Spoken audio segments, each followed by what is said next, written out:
Hello guys, Splicer here. Now I've been thinking about the launch of Ghost Recon Wildlands and seen a lot of the reviews online. They're not good at the moment. So I've been thinking, how are they going to retain players a few weeks after launch and potentially at the end game once all the bosses have been beaten? So I've just put together a few things that should keep players coming back after they've defeated all of the bosses. So first things first, Unidad levels.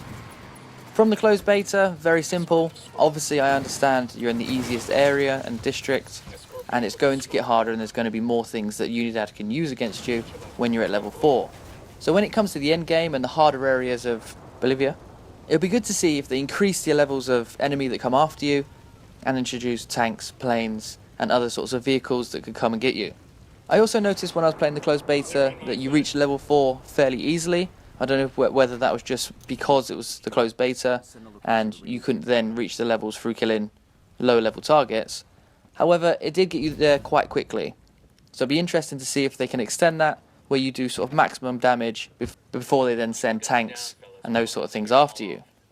The next one might be a little bit controversial, but I think they should include more customization.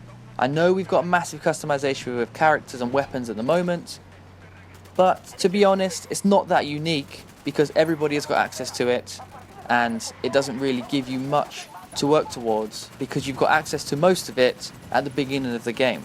And as far as I'm aware and as far as I can see, you only get the extra items through defeating bosses, which is the same thing that everybody else is going to be doing.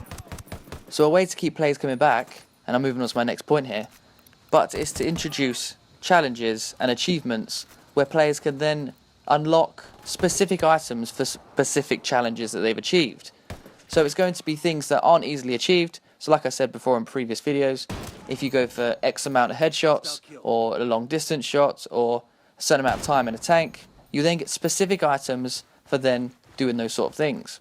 It will give players a reason to come back to the game and to stick with certain parts they would usually skip, or to focus on parts that they enjoy so then they can get to the maximum level of those items, or items that their friends can't get because they haven't spent that amount of time or don't have the same level of skill to achieve that item. Now another one is to tighten some of the flaws that I've seen, and I know it was a beta that I played. It's not necessarily flaws that they're looking to change because it seems to be incorporated into the game.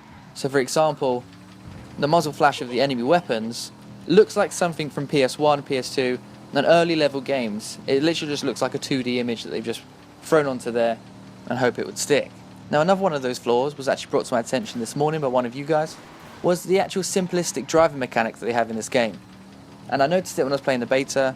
It is so simple, it's literally just go and stop. When you put it in reverse, you hit the trigger and your car instantly just flies backwards. And it's just something that, again, like a glove. I'm so sorry, I could not resist. Anyway, it feels as if they haven't put as much work into it. I understand the game is extremely large and they've had to put a lot of time and effort in. However, they've said they've been developing this game for 4 years. There's a lot of mechanics that they've transferred across from the Division as it is. So to have it so simplistic, it's going to turn people off from using it. And it'll get a bit boring and very repetitive very, very quickly. One thing that hopefully will change or be patched when on launch or after is that your character keeps getting caught on objects and walls. So you sort of turn a corner and you get caught on the edge of the wall and you've got to sort of push your character really far to the right or left to get yourself around that object. So they're not necessarily things that are going to keep people coming back, but they're things that are going to stop people questioning how rounded and slick the game is. And my final point, and I have spoken about this before, and I know you guys were saying that it's only the beta, it's the easiest area, but the diversity in the difficulties.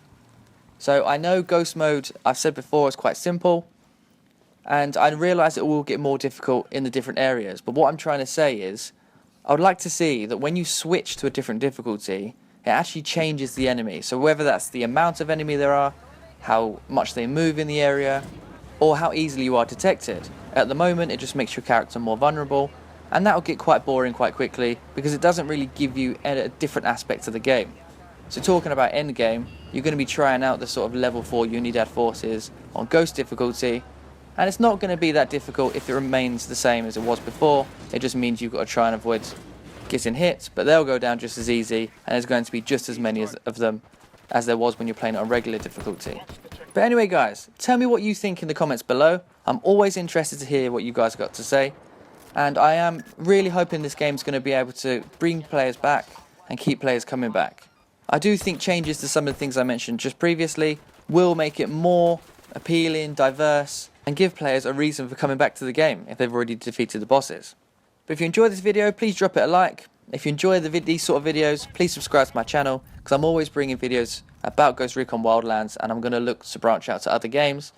So if you guys have got any games you want me to go and look into, please tell me in the comments below, and I'll look to see and do videos on those. But thanks for listening to my video, and I'll see you guys in the next one.